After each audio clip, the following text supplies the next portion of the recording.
Hey folks, this is Jason Lewis, the producer of the From the Shadows podcast. I just want to remind you about our website, fromtheshadowspodcast.com. We have a Facebook page. We would appreciate it if you like and follow. Also, join our discussion group on Facebook called After the Shadows. We have a Twitter feed. Please follow us on Twitter. It can be found with @podcast_from. Follow us on Instagram at From the Shadows Podcast. We have a YouTube channel. Go to the search bar of YouTube and put From the Shadows Podcast, and please subscribe to that channel. We are also on the Odyssey Radio Network, and we can be found there at odyssey1.com. We're still on the traditional podcatchers that everybody loves to listen to us on. We get a lot of feedback, so please rate the podcast and communicate with whether you're on Spotify, Stitcher, TuneIn, Apple Podcasts, Podbean, or Google Podcasts. We're there, and we appreciate it when you leave comments for us. We also have a Patreon page. It can be found at www.patreon.com/FromTheShadows. You can receive books, stickers, coffee mugs, and special content just for our Patreon subscribers. Check it out for yourself and see what packages that we have to offer. Well, that's all I have for you right now, folks, and thanks for being a part of the From the Shadows podcast family. So with that being said, let's get this episode started. So Howler, we're recording this on Father's Day. Yeah, we are. How was your Father's Day? Well, I feel like I worked like a dog all Father's Day. That's what I did. I was led to believe it was going to be whatever I wanted, and apparently I wanted to work on the house and do a bunch of this other stuff because that's what I did all day. And the heat is 97 degrees and a heat warning and all, right? Oh yeah. I saw a great meme on Facebook. It was John Amos, the dad from what was that? Good Times. Yeah. Oh yeah. And it was him, and it said, "On Mother's Day, every restaurant is standing room only. On Father's Day, they want me out working the grill."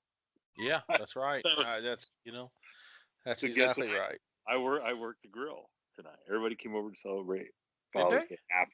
After a long day of horse show, and my stepdaughter had a horse show today. So that you talk about 97-degree heat warning. Holy moly! Oh yeah, it was hot. Horse people, boy, don't tell that on the podcast. They'll think you got money. Horse people got money, right? That's what I was growing up led to believe. Well, the truth is if you have horses, you don't have money because you spend it all on the horses. That could be, yeah, that could be. It's funny. I was going through some old photographs, and I got some old horse photographs. I ought to post them. I need to. You guys need to help me with all that stuff. Cultivate your memories onto our. No, it's not that. I mean, I would have an Ozark Howler page and stuff, but I don't know how to do that. So I'm gonna have to send them to you, and you're gonna have to set me one up or something. Listen, I think there's enough fans out there we can do an Ozark. That's what I was wondering. You think we could get I think maybe subconscious. That's why I don't do it, is because I don't want to be rejected, right? So you don't want to be rejected. Mm-hmm. How about this? How about if one of the loyal listeners last week asked where the Jason Lewis super producer fan page was. So I'm just waiting on one of your fans to set up the Ozark Howler. Well, the problem is most of my fans just listen to AM radio, so they're not going to be able to. Two things happen: they're either down here in the hills where there's no internet, or they're worried the government's going to spy on them if they get all that turned on. So maybe that's why they're not asking you. Well, in honor of Father's Day, do you suppose we should tell a couple good fathers stories from our past? I'm telling you what, talking about fathers, telling dad stories to me is like working on an old Chevy truck. It's hard. It's easy to know where to start. It's hard to know where to stop. You know what I mean? Because I could tell a few, and y'all wouldn't know how could you between fact or fiction, or you know what I mean. So I want you to start that way. You want me to start? Okay. I want you to start All right. because I don't know. You know, that's a. All Go right. ahead. All right. I'll tell a legendary story that the judge. Okay, so the judge famously called my dad. My dad's name was David Grove. So he called my dad Diamond Dave Grove. And he did because my dad was a hard dude. Okay. Okay. Like hard. Like, Okay. he grew up Like a diamond. like a diamond, hard like a diamond. That's why they call him Diamond Dave. He was what he was, I guess, what they called a hood, a greaser back in the day. Rode motorcycles, drank beer, liked to fight, was always getting in trouble. Not too much trouble, but always got trouble. So in other words, when I came along, I don't think I was necessarily planned or appreciated like I feel like I should have been. But I think I kind of grew up, and the old man kind of resented that he had to kind of grow up too, as I was growing up. So needless to say, I think a lot of guys that grew up in the '70s, like I did, had dads that grew up in the '50s and '60s, and it was a little bit tougher Hey, back then. let's put it in Yeah. perspective. How old was your dad when you were born? 24, I believe. Okay. I believe he was 24. Okay. Yeah, I think he was 24. So, then that's young. I mean, heck, when my oldest daughter was born, I was 18. Okay, I know. I mean, I was 6 years younger than him, and I know how hard it was. And he was already, had been in the service and out, and beat up who knows how many guys. But anyways, my dad was a tough dude. Didn't take any, no, there was no love lost between me and him. So I think I was in eighth grade. I don't even know what I was, 14, 13, 14. And I had I lived way out in the sticks. I think we've already established that, how both of us lived out in the sticks. Right. And so I had a buddy, and I'm just going to say Rodney Ruth. Anybody from my area listening, they know Rodney Ruth. So Rodney Ruth was the dude, his family was a good family. And, as most good, he had a four-wheeler. They were a farming family, and he had a four-wheeler, and I never had any of that stuff. I didn't grow up around any of that stuff, so I didn't know anything. So Rodney was one of the friends that lived out there near me on the sticks. And so it's a spring. It was a Sunday. I remember it was a Sunday, spring. We were still in school, so it had to be May or something. And old Rodney Ruth and I are on this four-wheeler, and we come around the stone road that I lived on, and Rodney's messing around a little bit, and I don't know any better, and he starts messing around like he's going to go in the ditch, okay, and he was going pretty fast, and Now I you two are reach riding double on this thing. riding double. He's Okay. driving, I'm behind him. He starts heading for the ditch. I reach up with my right hand and grab the right handle to kind of thinking I'm going to keep us from going in the ditch. Well, what that did is set in motion that clockwise skid. No. What it did was it jerked the back end of that four-wheeler and shot me down the road. I kid you not, probably from telephone pole to telephone pole. Okay. Did it tip over or just spin around? It shot me off the back. And what it did was, and I remember this, as I spun and I traveled from upside down, looking back. Okay. I flipped over. I'm going head to the pavement, and I can see Rodney Ruth go straight up in the air, and the four-wheeler goes straight up in the air. And both of them come down on the pavement, and I roll just enough that I land on my right shoulder and skid down the road. Now, it didn't dawn on me then how close I was. 2 inches, or maybe not. I snap my neck, I'm dead. I'm not talking to you on a podcast right now. Right. Okay. Mm-hmm. Okay. But I'm probably kind of stunned. I just jump up and start walking back. I don't even notice how bad I'm hurt or anything. Now, mind you, we're down on the end of the road that I live on. So we're probably 3/4 of a mile from my house. But there's one house between where we're at, and it's a half mile down the road. So there's a house back on the corner. So I walk back. Rodney had gone straight up in the air, straight down in the pavement, skinned his knee, and he's crying. I mean, he's upset, he's crying. I try to And how calm old are him you down. guys? God, we got to be 13, 14, eighth grade. Okay. The four-wheeler is broke. I think the handlebar snapped off because it went up, and I didn't know. I wouldn't have known how to drive it anyways, even if it did. So I got to scoop up my buddy Rodney Ruth and carry him probably 200 yards as he's crying back to the guy's house who lives at the corner. So I get to the house and set Rodney down, and old Jack Tooman, and he lived there at the corner. I knock on the door, and I said, "Man, we just wrecked. Can I call my folks?" And he goes, "Sure." So I call my mom. Now, mind you, she's barely just. I can almost see our house, except we had a little woods. And I call her, and she goes, I tell her what happened, and she goes, "Well, let me see what your dad says." Like, what? Okay. Like she wasn't jumping up to come get you. She wasn't jumping up. I mean, I just said we wrecked the four-wheeler. Rodney's hysterical. I had to carry him back to the neighbor. She goes to my dad. My dad tells her, "Tell him to get back on the four-wheeler and just ride her on home." Okay. So finally I'm like, "Listen, Mom, we're really hurt. Rodney's really hurt. The four-wheeler's not going anywhere." So she goes, "Okay." So she goes, "I'll be down to get you." So she comes, gets us.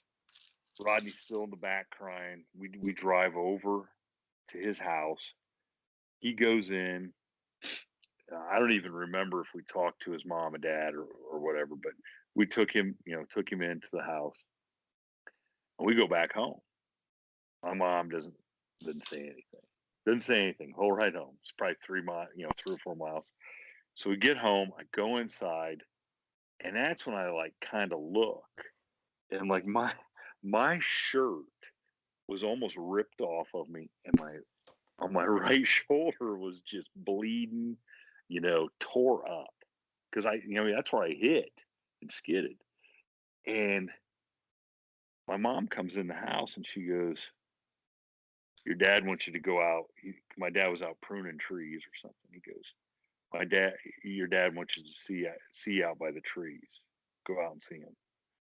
I'm like, "Oh my gosh. I mean, how can this get any worse?" So I go out there. My dad goes, "Turn around." And this is all he says. "Turn around." Lifts my shirt up a little bit.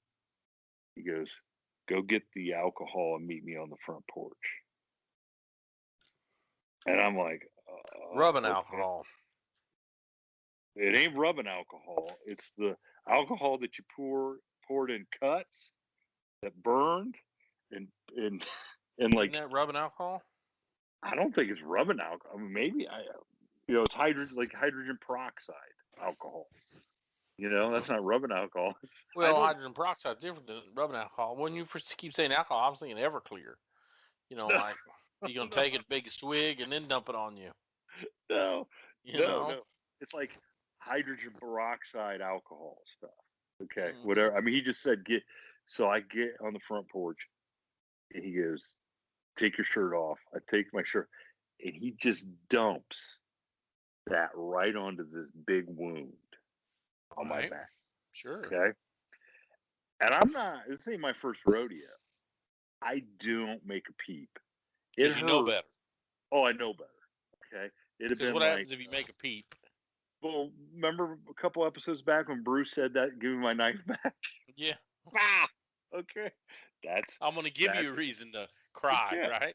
yeah. I'm going to give you a So, reason to cry. so I'm sitting there, and this stuff is just bubbling because it's just dirt, and it's just bubbling up like the foam of a wave hitting the crowd.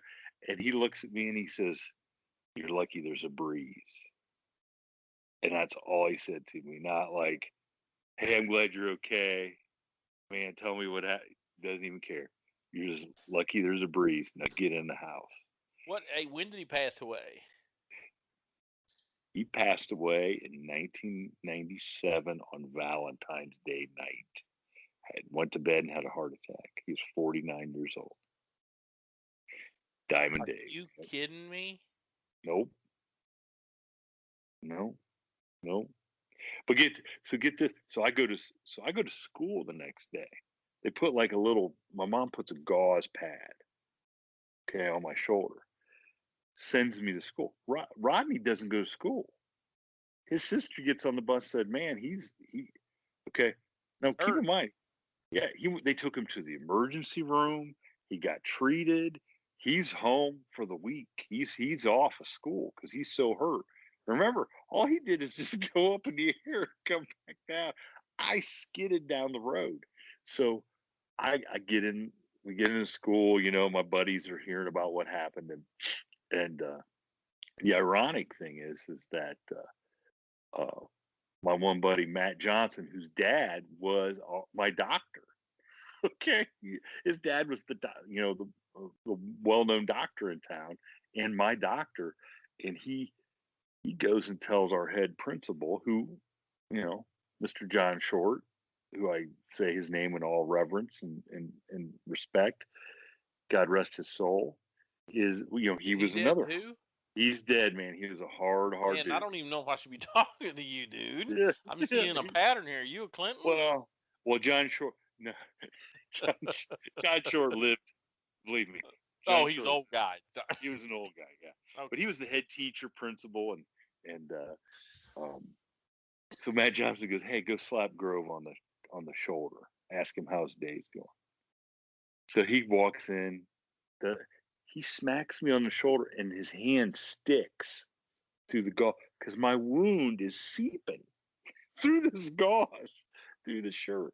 And he's like, what's going on? And I tell him. So he calls my mom to school. Now, he had been my mom's principal when she was in school. Okay. So he's been around. So he said to my mom, he goes, "You take him to the doctor right now, or I'm taking him." That's ridiculous. Here, I had those wounds. I had second-degree burns. On my shoulder and back. Glad there's a breeze. Yeah, glad there's a breeze. Diamond Dave didn't even flinch. He just, give me the alcohol. But that's the way my dad was. Happy Father's Day, man. And today, I mean, for crying out loud, he'd been thrown in jail.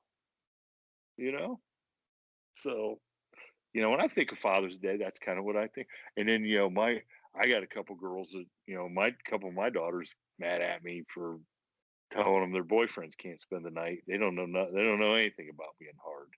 They think I'm the worst person in the world. They don't know nothing. They don't know nothing. That's right. That's right. You know what? I'd have to think.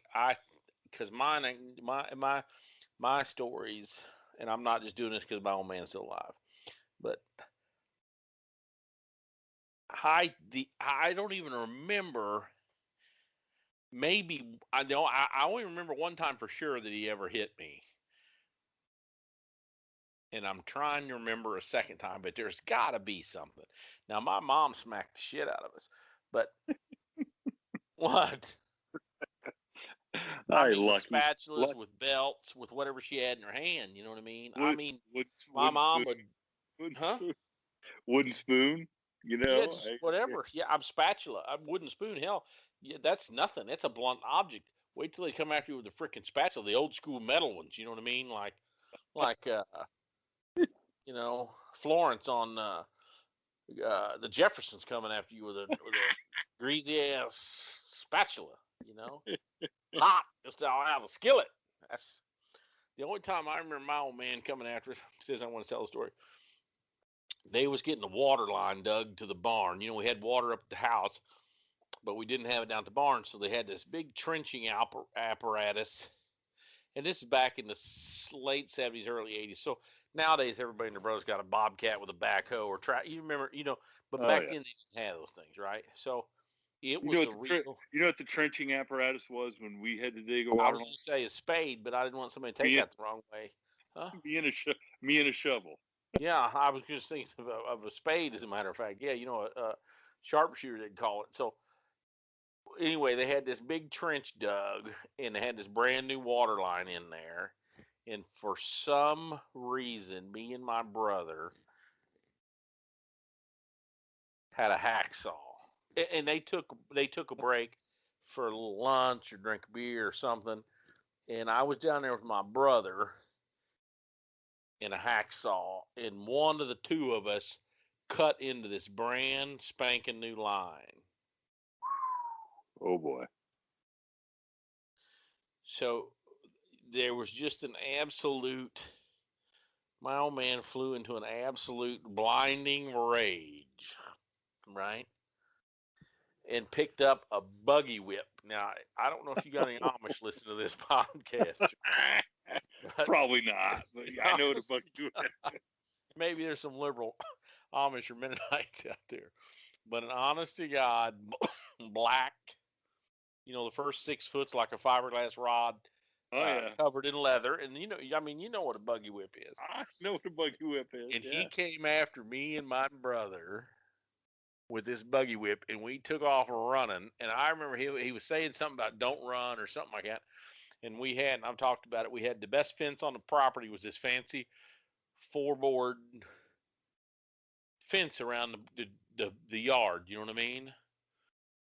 And my brother was half of my size. I was a fat kid. So he got through the fence and I got hung up in the fence. And my old man took a Buggy Whip to me. But that's the only time. And he might only hit me once or twice before I got through. You know what I mean? And but he lived his life to this day. I'm telling you, to this day, he lives his life showing us how hard he is So he broke his leg riding this bronc. I don't remember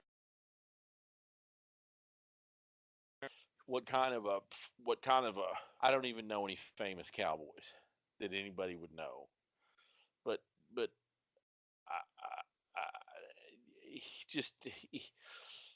Ty Murray. How about Ty Murray? My old man could carry Ty back in the day. My old man could carry Ty Murray in his saddlebag. My old man would go down to a place like, I don't even know if I should even say this because it's going to make people mad. My old man would go down and buy 15, 20 head of horses on a Tuesday or Thursday night sale, and he'd bring them all back home and try to sort out which ones. I mean, he was like a horse flipper. You know what I mean? Not a car flipper. He was like a horse flipper. Okay. So you just had this whole remuda of bucking horses all the time. I mean, he loved mules and jacks and jennies, but horses really kept the place afloat. So he just always had crazy amounts. So anyway, he ended up with a broke leg, and he was his day job was he drove a hillbilly bread truck. Now they're owned by, I think, Wonder Bread bought them out, but at that time there was a local bread company called Hillbilly Bread, and he ran a route. Huh? I'd like to get a T-shirt. Hillbilly bread. Maybe we should. Yeah, maybe we should. Yeah. So, and he had this broke leg, and I don't remember. So he had it in a cast from like the hip to the ankle. A real cast. You remember how they used to do it? Not these air boots and all this other stuff. I mean a real cast. And he jacked around for a couple, 2 or 3 weeks with this cast on, and he still ran the route. I mean, imagine your freaking route driver getting out with cast on his leg in a rack of cakes or whatever. And he got fed up one night. And he came home and said he was Took that upset. same hacksaw. Took that same hacksaw that you and your brother. Nope, he got a pair of tin snips. I remember he asked me and my brother to get him a pair of tin snips. Oh man! And he got this pair of tin snips and worked on that thing. And when I say tin snips, it was like, because it's plaster and Oh yeah. stuff, and it was like Is that mesh? Like you used yes. to do with that mesh. And Then build it up. tin snips are not the tool to use to cut an old fashioned plaster cast off. It was like he probably felt like uh, what's his name in Shawshank trying to get out. You know what I mean? He's just hacking a little nibble in it with this thing, and it'd get gummed up, and he'd have to back it up and and take a drink of whiskey and take a couple more bites with that hacksaw or that not with that tin snips and he finally got this thing hacked off his leg and just to show us how badass he was. And then he complained about it. I mean, not really complained about it, but then he just so we knew just how tough he was. You know what I'm saying? Uh-huh. But that dovetails in the neighbor's dad always said, if you ain't gonna be smart, you got to be tough. So Amen. those traits go hand in hand. I could think of a half a dozen things that he just did. Usually when he was hurt, the last thing a year or 2 years ago, he got a new knee replaced. And then they turn around to his other knee, and I don't remember what the deal is, but they've got this machine that he's got to do like 10 degrees a week or whatever, you know what I'm talking about? Yeah. Of movement. You know what I'm talking about? Mm-hmm. Yeah. So he decided he was going to show his Pakistani doctor at the VA how tough he is, and he got his cane and he started, because the machine's only set to do like 10, so he got to where he could do like 30 or 35 degrees in 2 weeks for his 2-week checkup. And then he went in there and he showed him, and the guy says, "Oh, you tore it all back up. We're going to have to redo it." Oh God. And he got infected. And then COVID happened. And he's walking around. I went out and spent last weekend with him, and he's walking around with a I can't say cane. He's got this pine cedar staff. He looks like Moses walking around. Because they can't. They're supposed to replace it maybe here this. Now that COVID, he's got double COVID shots or whatever. They're going to link him back in, but he's been hobbling around talking about how tough he was for a year and a half now. Mm-hmm.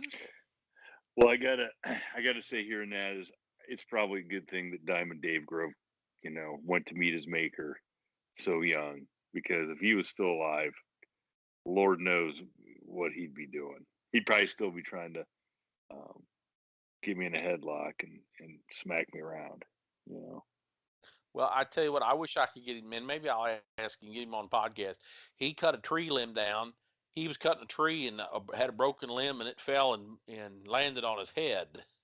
This is about 4 years ago. It landed on his head. Imagine a big tree, about big around as your leg, and hit him square, fell right on top of his head. And he laid out there in the woods. I mean, I say woods. He's got 8 or 10 acres out there. And finally, he was able to crawl to the truck and get his flip phone. I think he set his flip phone on the tailgate or something so it wouldn't get screwed up, because Nokia flip phones are so valuable. And he won't do a smartphone because he's worried about the government spying on him. And he gets. Does he know that you work for the government? Yeah, but he's not afraid of me. He knows my capabilities. All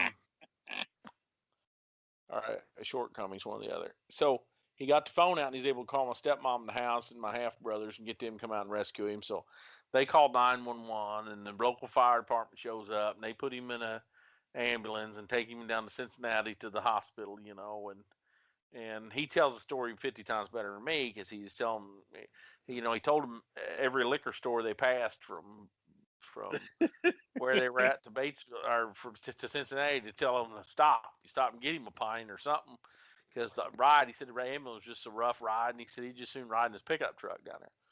And then he said he got down there. What? Love it. And then he said he got down there and they did a bunch of X-rays and CAT scans. You know how it is. And anyway, in the middle of these X-rays and stuff, they all his shrapnel from Vietnam showed up. And these two doctors, they were, I think, Navy. One was a Navy doctor, one was an Army doctor, is what he said. And they asked him, they said, "Hey, where did you get that? Was you in Vietnam? You're too old to be any kind of war around here." And he said, "Oh yeah, he's the real deal, you know." And so he's got to puff up a little bit while they're going to put some staples in his head. That's what they tell him. Hey, we're going to staple your head instead of stitches. And we're going to have to give you a local. We're going to have to I don't think it was knock you out. I think it was, we're going to give you some medicine, this, that, and the other. And he said, "No, don't give me no medicine because I can't drink when I leave. I'm tough. I don't want to get hooked on nothing. Just staple it." And this Navy doctor said, "Are you effing kidding, old man?" And he said, "Nope, just staple it. It can't be that bad. Look at me." And he shows off his scars, you know. He's got a bunch of scars. So the other doctor said, "That's Army strong there, buddy."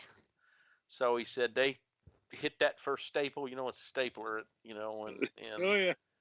And then he said it kind of hurt. And then the second one hurt. And then the third one hurt. He said by the fourth one, he started to get tears in his eyes. And they stopped and said, "Are you okay?" And he said, "I'm fine. You want some medicine?" He said, "Nope." And I said, "What the hell's that?" And he goes, after I talked shit to him, there's no way I was going to let him give me no medicine." And I said, "Well, how many did you get?" And he goes, 42. Oh. And I said, 42 staples? He said, "Yep." And he said, "I had some tears rolling down my cheeks when they got done." And he said, they stepped back and they said, "You're the toughest man we've ever met. And we've worked on Navy SEALs and Green Berets and every kind of kid in the military. And we ain't never seen nobody put up with 42 staples." And then your dad looked at him and he said, "Well, if I ever come in here again and you tell you I don't need them, you give me that medicine anyway. I'm out of my fucking mind." I thought he might have looked at him and said, "Good thing there was a breeze." Nope. Let's just show how tough we are to some strangers in Cincinnati. So imagine the story those guys are telling. Yeah, some pre-senile dementia steps in, and then that's like self-harm, right? Self-harm that you ain't got to do, I guess. I don't know. Well, hey, yeah. I guess I hope nobody out there can beat those Father's Day stories. Yeah, that's right. Thank you for tuning in to this week's episode of the From the Shadows podcast. Until next time, never shy away from the darkness or what may be lurking in the shadows. We are out.